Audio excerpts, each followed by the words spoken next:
Guthrum. When the Reeve died, did he take comfort in knowing he would soon see his god? He was strangely peaceful in the end, as if death meant nothing.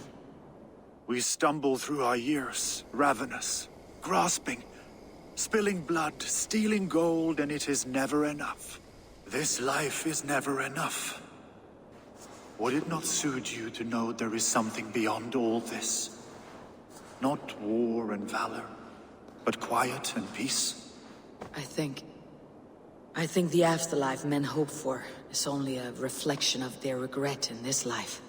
All I wish for now is to live among the friends I have made. That is what counts.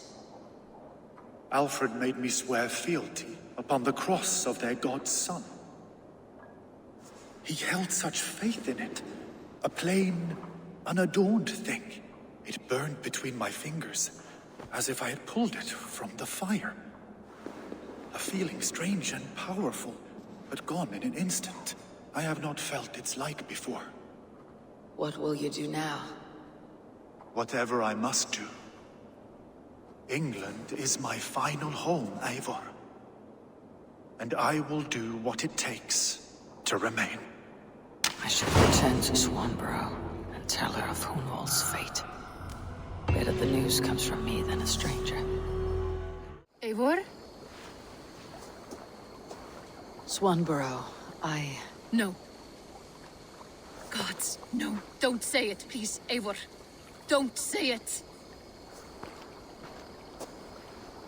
I am sorry. Oh! My own one. No! My poor swan! Oh, gods!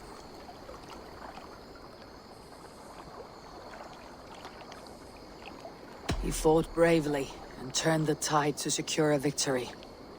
Your dear Hunwald died a hero, and will be so remembered. Oh, gods. I know he would have fainted to hear such praise from your lips. Thank you, Eivor.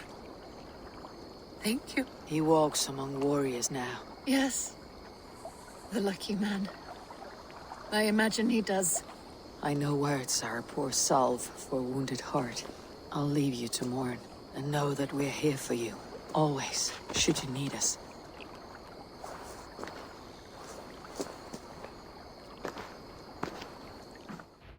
There you are. I have something for you. A message. Quite strange. Something for me. What is it? A letter requesting your presence in the southwest. A village called Athelney. Nothing strange about a summons for me, is there? It is not the recipient I find strange. It is the sender. The letter is signed a poor fellow soldier of Christ. Ah, a mysterious partner. For a short time, I hoped it might be Basim feeding us the names of these targets. He seemed the most likely man, for a time. Only one way to discover the truth. Thank you, Hytham. I'll take care of this.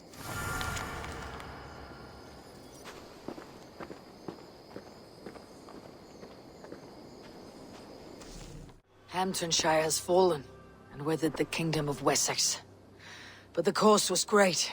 Maybe too great for all we gained. Rest then. You have earned it. On the backs of so many. Time will tell if it was worth it.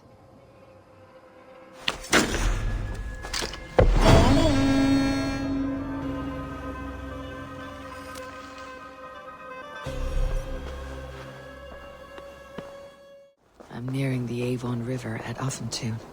This was where Alfred said the battle with Uber took place.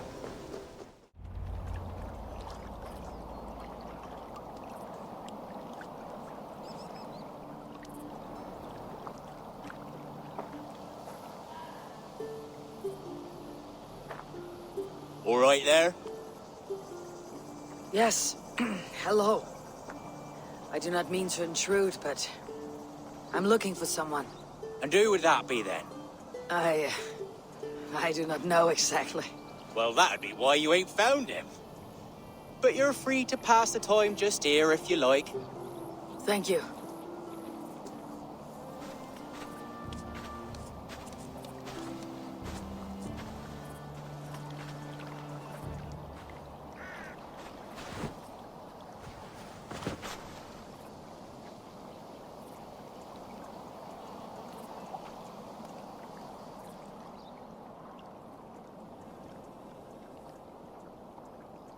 These are soul cakes, love. Do you know soul cakes? I do. I enjoy them. They're small things, size of a lumpy fist, so they'll bake fast. Keep your eyes sharp. And the butter, do I baste them? No need, love. We'll leave the butter for meal time. I look forward to it. Right then. I'll leave you to this. If you need me, I'll be doing the washing up next door. Quite a step down from your former work, Lord. As their guest, I volunteer to help with the daily chores. They offer me a bed. I tend the cakes. Do they not feel strange giving orders to their king? Or do they know? That knowledge would benefit no one. I read your message. You went through a great deal of trouble to obscure yourself as this poor soldier of Christ. As I remember, you even sent yourself one of these letters in Winchester. A clever touch. The Order wanted me dead. I had to be careful. You said you knew nothing about the Order then. Pled ignorance. But you knew everything. Their names, their schemes. Would you join me for a walk? You look well, Eivor. I am. The wars have ended, and my settlement thrives. The wars have not ended. You have simply stopped fighting. But men are brewing plots in mead halls and bedrooms. You will see. And how are you, Alfred? Getting used to the idea of being unremarkable. I am well. Better than I expected. In this exile, I have found a somewhat nourishing peace. Each morning, I am awakened by the sun and growling cormorants. I bathe in the chilly water of the marsh. I eat from shrubs and drink from buckets. It is a good life. Simple. Blessed. I've never been so far west. I find it quite peaceful here. Calming. I've traveled a long way to hear one name, Alfred. Who is the Order's Grand Magister? Tell your shadowy friends that England is swept clean. Your work is done. You? Grand Magister was not a title I desired. It passed to me on the death of my brother. From my father before him. Defilers of God's majesty and grandeur. I was their master, and I loathed them. With Goodwin, I set a plan in motion to destroy the Order from within. But my troubles with the Danes delayed that plan. But your trouble with this Dane is what led to their demise. You are Norse, are you not? You have a good ear. I owe you my thanks, Eivor. For that, I give you this. The key to my study. That you may better understand the good you have done. With the Order all but destroyed, you have made room for a greater idea. One to take its place. A universal divine order, inspired by God for the betterment of man. With a poor fellow soldier at its head. You have saved England. Whether or not that was your intent. Now let England save you. England is no more, Lord. You're the last of her kings, and yet you have no kingdom. Look around you. God's works are wondrous. They cannot be ignored, nor resisted. In time, all those who accept God will flourish, and all those who defy him will fall away. Should you remain in England, you too will one day be her subject. Oh, bloody crumbs! The cakes are burned. Where is that man? Young man, where have you gone? Damn. That may have earned me a night of washing linens. I do not know if we shall meet again, Eivor. God willing, we will. As one lord to another, perhaps. I'm coming, my lady. I'm here.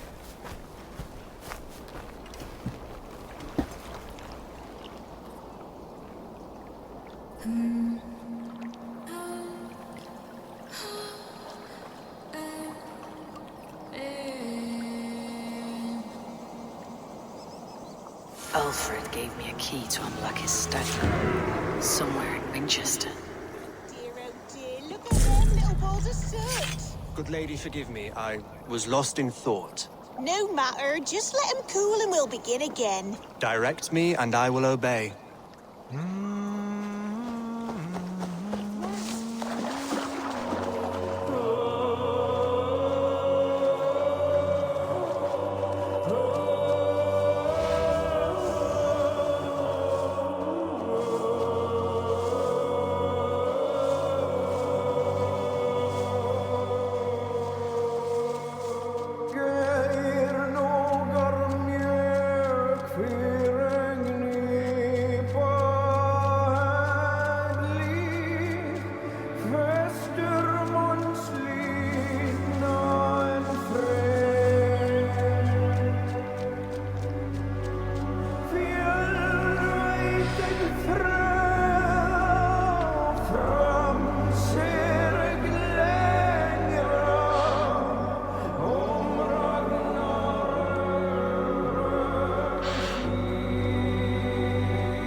So Alfred spoke true.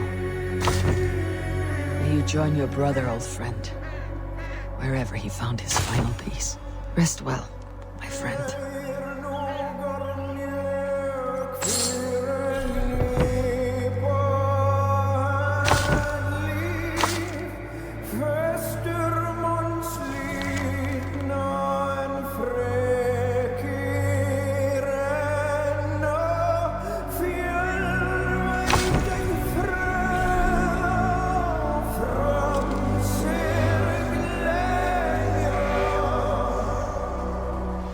Eivor, did Basim contact you in Norway?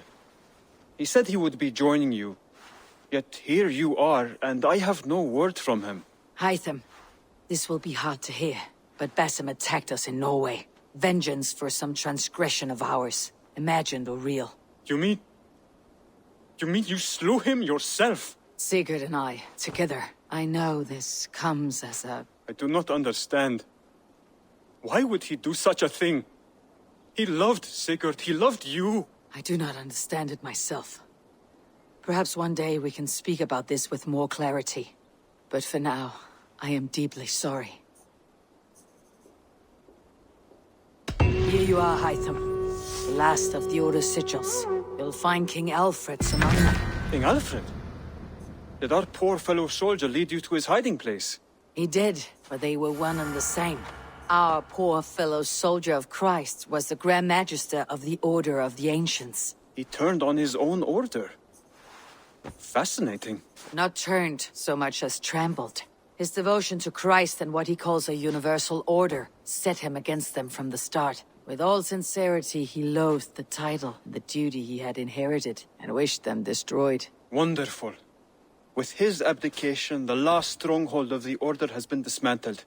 All that remain are scraps here and there. And you, Eivor. Now that you have seen our enemy and you understand our cause, I wonder if you would join us. Become a hidden one. Was this your ultimate goal, Hytham? A trial by fire? It is a kind offer, but I do not believe we fight for quite the same cause. Your creed demands that you keep your triumphs hidden. I prefer my glory to be in plain view for all to see. If I taught you our creed, if you spent time with it, it could open your mind to another view. Another view is always welcome. But to live without celebrating one's glory and honor and achievements is not a life for me.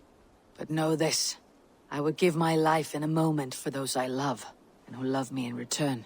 All here, including you, my friend. I understand you well, Eivor.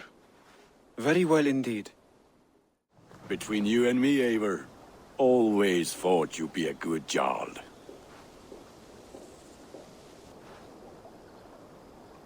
Enough waiting. Cool your forge and cover your anvil. Let's get you married. Wonderful. Shall we gather everyone? Gather your wife and your courage. I'll bring the people together.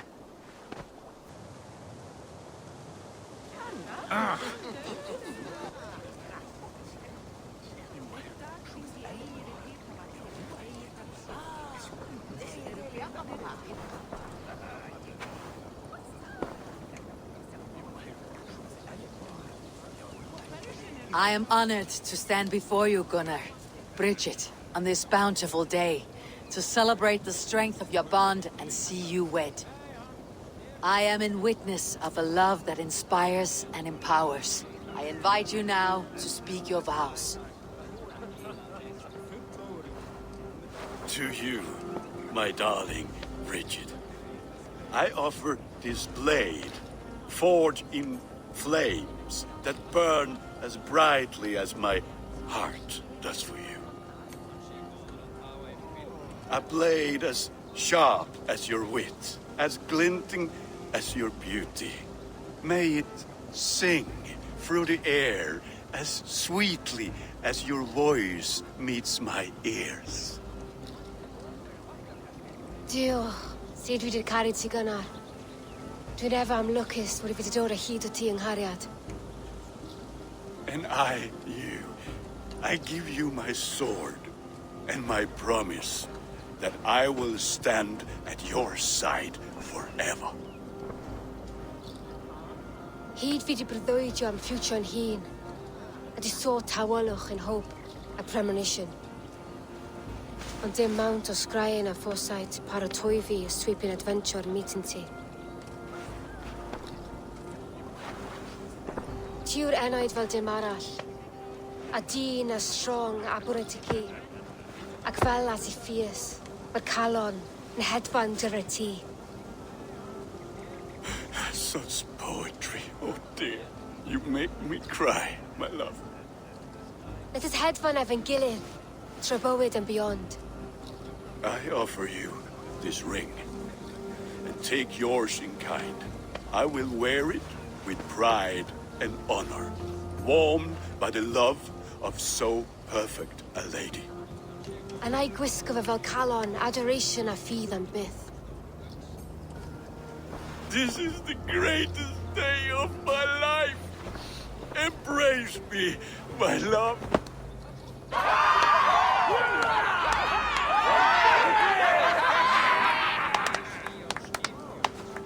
With our couple now bonded in matrimony, now we drink.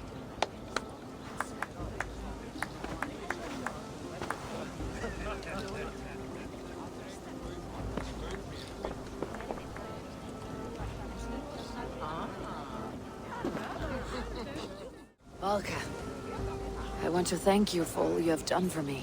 My visions have lessened of late, and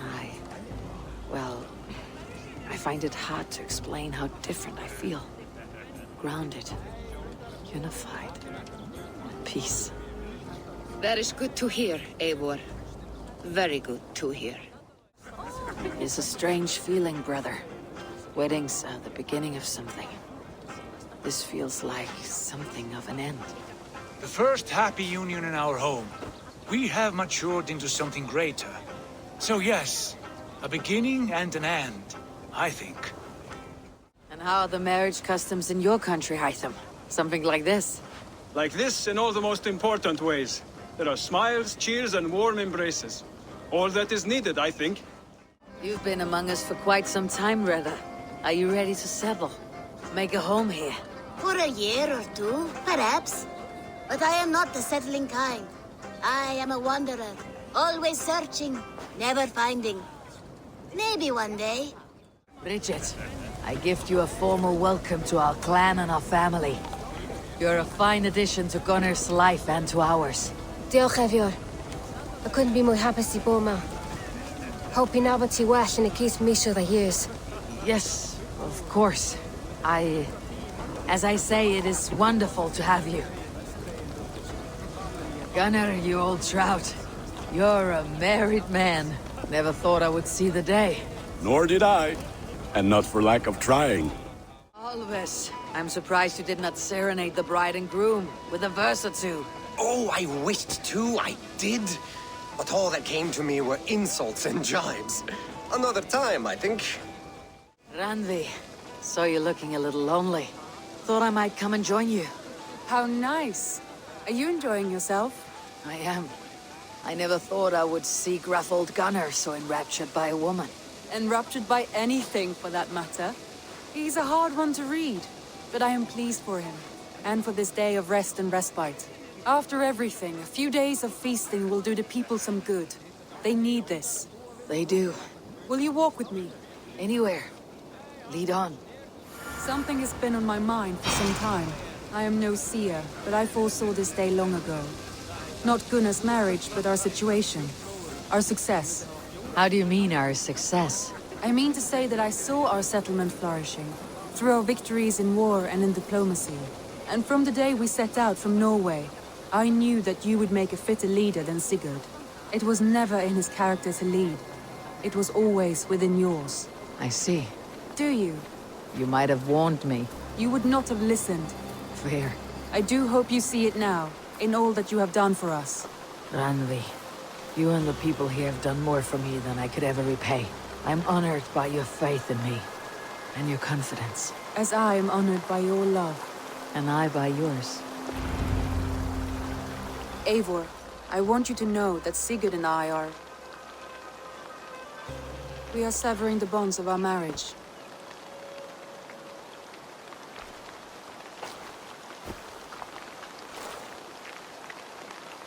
We share a love that is steadfast, and I have faith it will forever be so, but my heart is yours.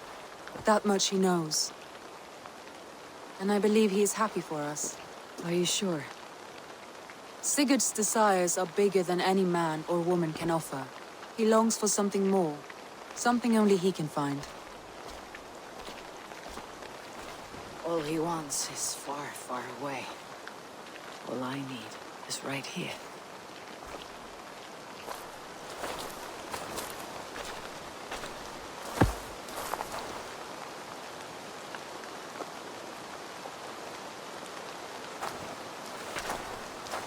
Shall we find our way back to the wedding? Bridget might give another speech. We must not miss that. About that, I have not understood a single word of hers since Gloucestershire. Really? I find she speaks beautifully. With poetry, even. Are you kidding? Am I? Come, we should go. Ah!